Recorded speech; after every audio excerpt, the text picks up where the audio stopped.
I think the thing that's going to surprise people the most about Call of Duty Black Ops 2 is just how much we are pushing it, pushing the boundaries of Call of Duty and bringing a lot of new gameplay to the table. Everything from branching storylines to Strike Force mode, which has sandbox gameplay and allows you to replay it and play it in any manner that you really want, and take on the role of whether you're going to play as a commander overseeing the battlefield, or you want to play with all the tools that are available to you. I think the epic storyline is going to draw people into this campaign, but I also think the fact that the team is going after creating a really compelling villain that's multi-dimensional. The storytelling advancements that we're doing, the fact that if you're a Zombies fan, like, you will love the fact that we are creating a really robust gameplay for it, a whole new creative world for them, more game modes, and of course, I think on multiplayer we're going to be pushing the boundaries on that. One of the objectives behind what our designers wanted to create with this was really to allow the player in the same game to be able to experience that you have this first Cold War that was fought more traditional style with people on the battlefield and sort of the conventional military equipment that people I think are used to seeing, and sort of the emerging contrasting that.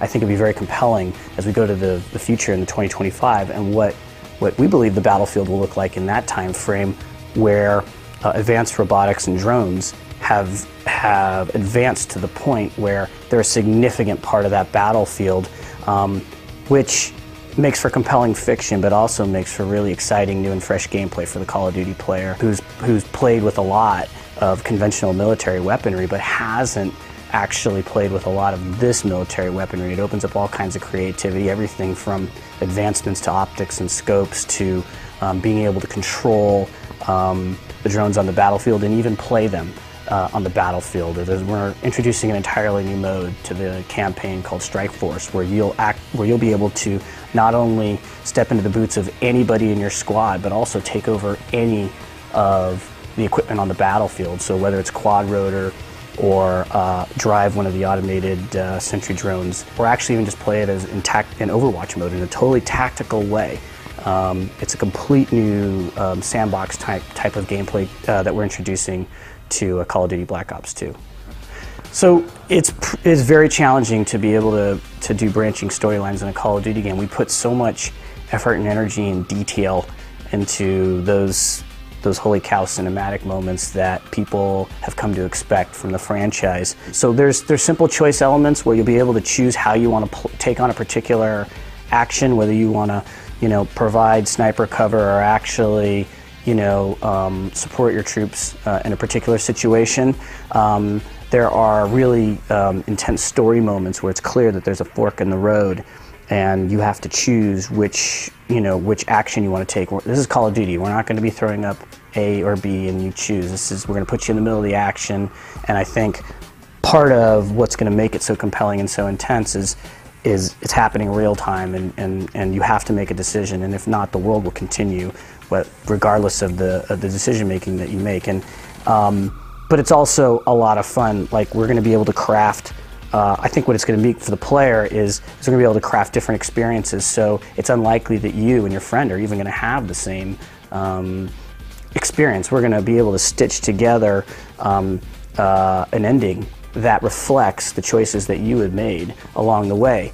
And there are different arcs in the game. There's your character's arc. There's the character arcs of your squad. There's the character arc of the villain and his henchmen.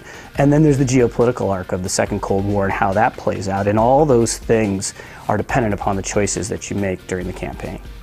I think people are going to enjoy the fact that with Call of Duty Black Ops 2, it's really 3 games in one, and we're pushing the boundaries on with every part of it, in the campaign, on the multiplayer, and the zombies. And we went deep on the campaign today, and we talked to you about branching storylines, this epic storyline. We're going to the future, all the new gameplay and weaponry that you're going to get to play with and experience, creating a really rich fiction and telling a really deep and compelling story with character development and three-dimensional memorable villain. I think entirely new modes of gameplay inside the campaign, like Strike Force mode with sandbox gameplay. I think there's just so much in this game for Call of Duty players that they've never experienced, and I think they're gonna really enjoy it.